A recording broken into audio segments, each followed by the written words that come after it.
Hello student, welcome to SS biology. बच्चों, आज हम करेंगे why do we fall ill. हम बीमार क्यों होते हैं। तो पहले हम ये देखते हैं कि इलनेस है क्या। डिजीज है, ये क्या है। अकॉर्डिंग टू WHO के अनुसार, WHO world health organisation, health is a state, what is disease and what is health. Why do we fall ill, यानी कि हम स्वस्थ क्यों नहीं रहते, बीमारी से ग्रसित क्यों हो जाते हैं। तो डिजीज क्या है, हेल्थ क्या है। हेल्थ फर्स्ट हम ये देखते हैं, हेल्थ क्या है।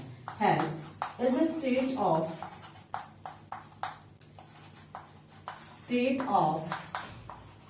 complete physical, mental and social well-being.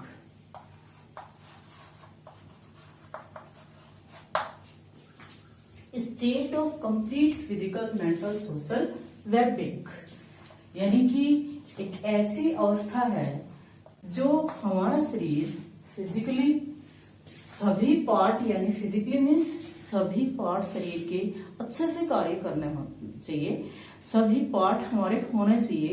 कोई भी पार्ट है उसकी यानी कि मिस फंक्शनिंग नहीं होनी चाहिए, तो उसको हम क्या कहते हैं, physically fit, mentally fit. If we have no tension, यानी कि हमें किसी प्रकार की कोई भी चिंता नहीं है, तो हम क्या कहेंगे कि हम मेंटली फिट हैं। सोशली, अगर हमारे पास गुड जॉब है, गुड नेबर है और हमारी अच्छी फैमिली है, हमारे अच्छे दूसरों के साथ सराउंडिंग में रिलेशन है, संबंध है, तो हम क्या कहेंगे, हम सोशली वेलबींग हैं। तभी हम हेल्दी कहेंगे।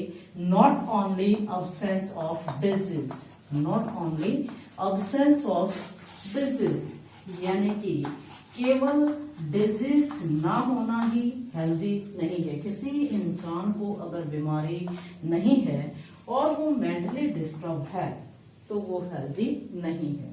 तो ये था हेल्थ की। हेल्थ है क्या, कंप्लीट फिजिकल मीन्स सारे बॉडी पार्ट अच्छे से कार्य करना चाहिए। मेंटल यानी किसी प्रकार की टेंशन हमें नहीं रखनी चाहिए, कि हमें हमेशा खुश रहना चाहिए। और सोशल कि हमारे संबंध दूसरों के साथ, हमारे परिवार के साथ और हमारे जो पड़ोसी हैं उनके साथ अच्छे संबंध होने चाहिए। हम खुश मिजाज नेचर के होने चाहिए, तो हम ये कहेंगे कि हम कंप्लीटली हेल्दी हैं। डिजीज क्या है, एनी कंडीशन, यानी कि ये था हेल्थ की। अब डिजीज शब्द है वो हम किसे देते हैं, इसके लिए क्या है, एनी कंडीशन, कोई भी परिस्थिति, विच interfere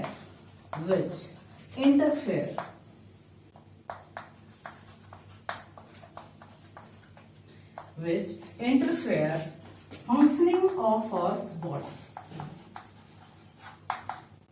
functioning of our body part or body organ, that is called disease।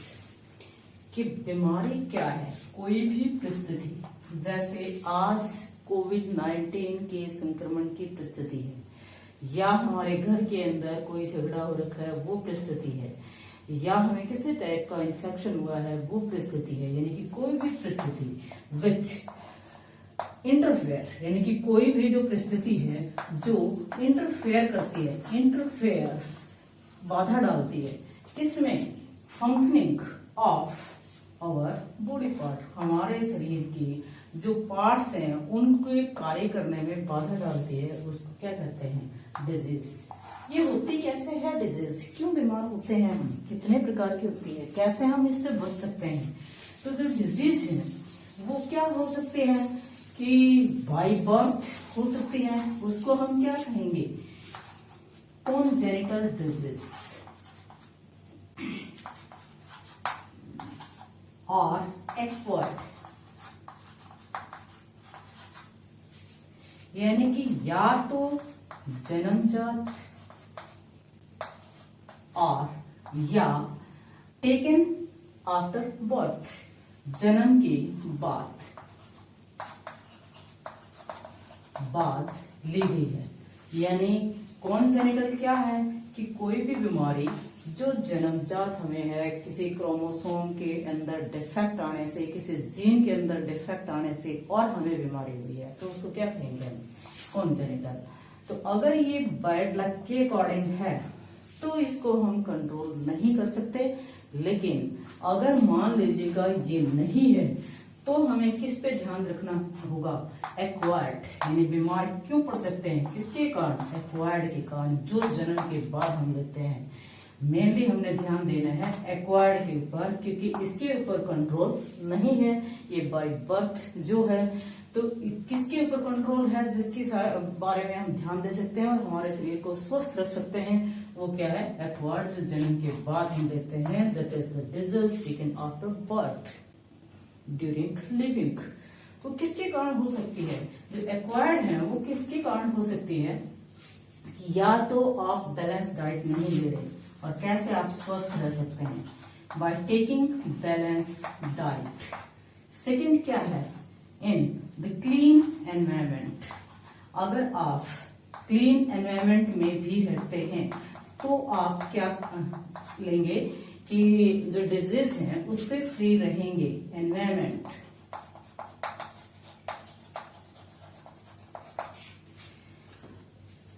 Balance diet, यानी कि अगर आप बैलेंस डाइट ले रहे हैं तो डिजीज से फ्री होंगे। ये बैलेंस डाइट क्या है? The diet which contain proper amount of fats, carbohydrate, lipids, vitamins, minerals, rough fats etcetera, that is named as the balance diet. यानी कि ऐसी डाइट जिसमें प्रॉपर अमाउंट हो। किसकी प्रॉपर अमाउंट हो? आपने ये देखना है कि proper amount of carbohydrate, proteins, fats, vitamins, minerals, इन सब की अगर प्रॉपर अमाउंट है तो हम यानी कि बैलेंस डाइट ले रहे हैं। अब ये सब है हम आसानी से अपने फूड में ले लेते हैं। कार्बोहाइड्रेट वगैरह है, गेहूं, चावल, मक्का से आराम से मिल जाता है। प्रोटीन्स जो होते हैं हम दूध, मछली, अंडे वगैरह से ले सकते हैं। फैट्स है वो ये चिकनाई वाले हैं, वसा है, मक्खन, घी, तेल वगैरह हैं।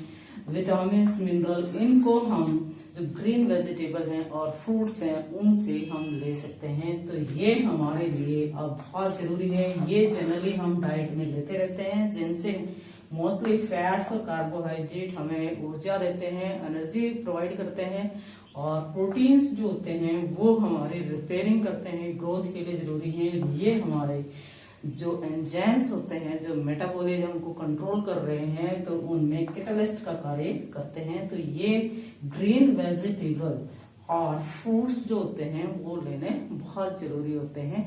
तो हम बीमारी से कैसे बच सकते हैं? पहला तरीका हमारे पास है कि बैलेंस डाइट अगर हम लेंगे तो हम बीमारी से बच सकते हैं। क्यों? क्योंकि इससे हमारी इम्यूनिटी स्ट्रांग हो जाएगी, इससे हमारी प्रतिरोधक क्षमता है वो स्ट्रांग हो जाएगी बैलेंस डाइट लेते रहने से।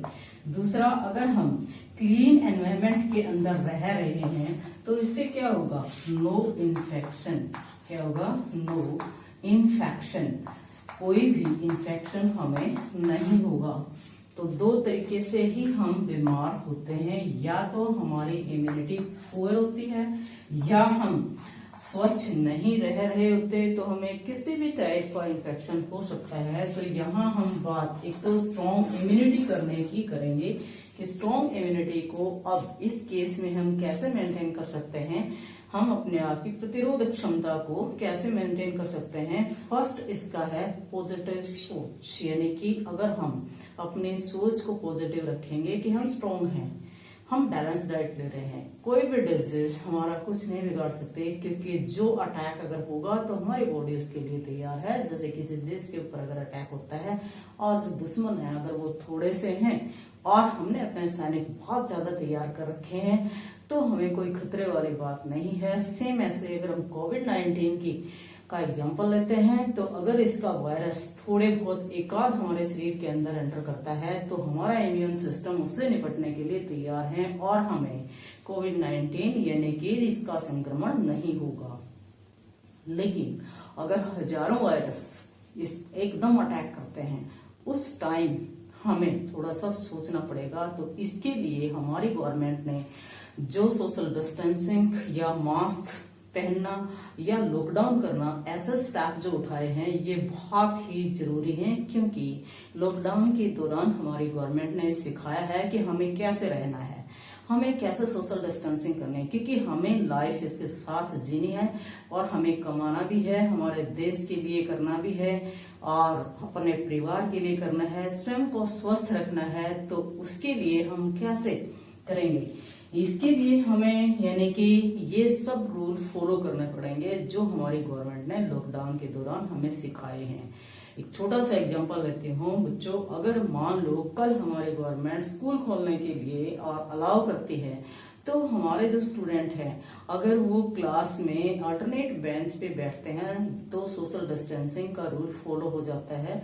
उससे अगर मान लो श्वसन के दौरान कोविड-19, क्योंकि ये जो वायरस होता है ये हमारे श्वसन तंत्र के ऊपर अटैक करता है और वो मोस्टली किसमें, जो कि ट्रैक है, श्वसन तंत्र का ट्रैक है, फेफड़े में तो बहुत लेट पहुंचता है। तो अगर हम उस टाइम ध्यान दे लेते हैं, जैसे गर्म चीजें खाते हैं, तो ये हमारे डाइजेस्टिव सिस्टम में चला जाएगा उसके साथ और हमारे एंजाइम उसको पचा लेते हैं। तो थोड़े बहुत वायरस अगर एंटर करते हैं तब भी हमें कोई नुकसान नहीं होगा। और फिर अगर हमारे मास्क हम यूज करते हैं तो क्या होगा कि वायरस बाहर अगर लगा हुआ है और हमने मास्क को उतार कर साफ कर दिया है तो उसके साथ ही साफ हो गए हैं, यानी हमारी बॉडी में उसके कोई एंट्री नहीं हुई है। वो हमें नुकसान अगर हमारे कपड़ों पे पड़ा है या कहीं मास्क पे पड़ा है तो वहीं पड़ा रहेगा, क्योंकि वायरस एक ऐसा जीव है जो कि अपने आप निर्जीव वातावरण में वृद्धि नहीं कर सकता। उसको जब भी सजीव एनवायरमेंट मिलता है, इंसान मिलता है, उसी की कोशिका का मशीनरी को प्रयोग करके और ये वृद्धि करता है, अपनी संख्या में बढ़ाता है। तो हम अगर उनको ऐसा चांस नहीं दें कि वो हमारी कोशिका में एंटर कर पाए और वहां पे वृद्धि करे, तो हम इसके संक्रमण से बच सकते हैं। तो इसको हम कहेंगे, यानी कि अगर बाई चांस एंटर कर भी जाता है तो वहां हमारी इम्यूनिटी काम आएगी। कि कुछ लोग काम भी कर रहे हैं लेकिन उनको संक्रमण नहीं है, लेकिन कुछ एक जो लोग हैं उनको जल्दी संक्रमण, क्योंकि उनके किसी न किसी बीमारी से, जैसे मधुमेह, कैंसर वगैरह किसी भी बीमारी से उनका इम्यून सिस्टम ऑलरेडी वीक हो रखा है। तो इसलिए उनके बॉडी के अंदर एंटीबॉडी हैं जो वायरस को खत्म करती हैं, वो एंटीबॉडी बहुत ही कम है और वो वायरस को खत्म नहीं कर पाती। तब तक वायरस को टाइम मिल जाता है और वो बॉडी के अंदर और काफी मल्टीप्लाई हो जाता है, उसकी वृद्धि हो जाती है। तो वो हमारी बॉडी की जो सेना एंटीबॉडी है उनके ऊपर हावी हो जाते हैं और वह व्यक्ति संक्रमित हो जाता है। तो हमने ध्यान रखना है कि अपना आहार को अच्छे से मेंटेन करके, योगा करके, एक्सरसाइज करके और हमें यानी हमारे इम्यून पॉजिटिव सोच के साथ, यानी कि मेनली 3 आपने चीज याद रखनी है, योगा, एक्सरसाइज जो हमारी बॉडी को स्ट्रॉन्ग बनाता है, एनर्जी और सभी जो यानी कि बॉडी को न्यूट्रिएंट चाहिए वो बैलेंस डाइट से और एक पॉजिटिव सोच के साथ अगर हम चलेंगे तो हमारा इम्यून सिस्टम काफी स्ट्रॉन्ग होगा। और स्ट्रॉन्ग होने का मतलब क्या होता है कि इसके अंदर एंटीबॉडी इतनी ज्यादा, इसके अंदर वायरस से लड़ने वाली सेना या सैनिक इतने ज्यादा हो जाएंगे कि अगर 50-60 वायरस भी एंटर करते हैं तो हमारी एंटीबॉडी उनको नष्ट कर देंगी। तो हम इससे संक्रमित नहीं होंगे। तो पहले आपने ये ध्यान रखना है कि आपने मास्क का यूज करना है, सोशल डिस्टेंसिंग का फॉलो करना है, बैलेंस डाइट लेनी है, हमेशा खुश रहना है और अपनी सोच को पॉजिटिव रखना है, जिससे आपका इम्यून सिस्टम स्ट्रोंग होगा। अब हम बात आते हैं क्या क्लीन एनवायरमेंट, यानी कि अगर एनवायरमेंट साफ नहीं होगा तो उससे कौन सी बीमारियां हो सकती हैं, यानी कि हम बीमार क्यों पड़ जाएंगे। तो इसके अंदर इन्फेक्शन हो सकता है, यानी हमारी बॉडी के अंदर अटैक हो सकता है। किस टाइप की बीमारी हो सकते हैं? फर्स्ट है बैक्टीरिया, सेकंड है वायरल और थर्ड है फंगल, फोर्थ है प्रोटोजोआ से भी हो सकती है, प्रोटोजोअन और हेलमिंथिस एक्सेट्रा। तो ये जो है डिजीज है, क्योंकि जो डिजीज थी ये जैसे क्लीन एनवायरनमेंट के कारण या वैसे जो डिजीज हैं वो मेनली दो टाइप की होते हैं, कम्युनिकेबल और नॉन कम्युनिकेबल डिजीज। तो कम्युनिकेबल डिजीज जो होते हैं वो क्या होते हैं, नॉन कम्युनिकेबल होते हैं वो क्या होते हैं, इनको हम कहेंगे संक्रमित, यानी transmitted, which transmit from one person to other. जो जिनका संक्रमण एक व्यक्ति से दूसरे व्यक्ति को होता है उसको क्या कहते हैं, कम्युनिकेबल डिजीज। और इसका फिट एग्जांपल है अब हमारा ये कोविड-19। फिर है नॉन कम्युनिकेबल डिजीज, और जो बीमारी किसी व्यक्ति को अगर होती हैं तो उसी इंसान के अंदर ही रहती हैं, दूसरे इंसान के अंदर नहीं जाती, संक्रमण नहीं करती, तो उसको क्या कहेंगे, नॉन कम्युनिकेबल डिजीज। जैसे कि मान लो कैंसर है तो ये नॉन कम्युनिकेबल डिजीज है, वो दूसरे व्यक्ति को अटैक नहीं करेगी, जिसके अंदर है उसी के अंदर रहेगी। तो अब हम बात करते हैं, ये थी कि जो बैक्टीरिया ये कम्युनिकेबल डिजीज हैं, ये इन सब यानी कि कॉजेटिव एजेंट से हो सकते हैं, इनके इन्फेक्शन से हो सकते हैं, क्योंकि ये सभी एक व्यक्ति से दूसरे व्यक्ति को लग सकते हैं। अगर बैक्टीरिया के कारण होते हैं तो उसको बैक्टीरियल डिजीज कहते हैं, जैसे कॉलरा टाइफाइड है। वायरस के कारण होते हैं तो उसको वायरल डिजीज कहते हैं, स्मॉल पॉक्स, पोलियो और कोविड-19 है। और फंगस के कारण होते हैं तो उनको फंगल डिजीज कहते हैं, जैसे रिंगवॉर्म है, यानी दाग हमारे स्किन के ऊपर होते हैं। और प्रोटोजोआ के कारण होती है तो उसको प्रोटोजोअन डिजीज कहते हैं, जैसे काला जार है, मलेरिया है, जैसे प्लाज्मोडियम के कारण होता है, जिसको मॉस्किटो बाइट से स्प्रेड किया जाता है। हेलमिंथीज के कारण होते हैं तो उनको हेलमिंथिस डिजीज कहते हैं, जैसे टीनिया सोडियम से टीनियसिस हो जाती है। और ऐसे ही दो ये बैंक जो एस्केरिसिस है, एस्केरिस से हो जाती है, तो ये सभी क्या है, हेलमिंथिस डिजीज है। तो ये सभी किस में आती हैं, कम्युनिकेबल डिजीज में। और हम यहाँ पे मेन किसके, वायरल डिजीज के बारे में करेंगे, क्योंकि ये सभी लिविंग हैं और वायरस जो होता है ये इंटरमीडिएट होता है, इसके बारे में जानना बहुत जरूरी है। और अब फिलहाल इसका संक्रमण ज्यादा है, इसलिए तो क्या है, वायरल। और इसके अंदर एग्जांपल हम लेते हैं कोविड-19। ये कोविड-19 क्या है, Covid corona virus disease, corona virus disease. और 19 क्यों, क्योंकि ये 2019 के एंड में अबाउट दिसंबर के, नवंबर दिसंबर के अंदर इसको नोट किया गया है, इसलिए इसका नाम क्या दिया गया है, कोविड-19।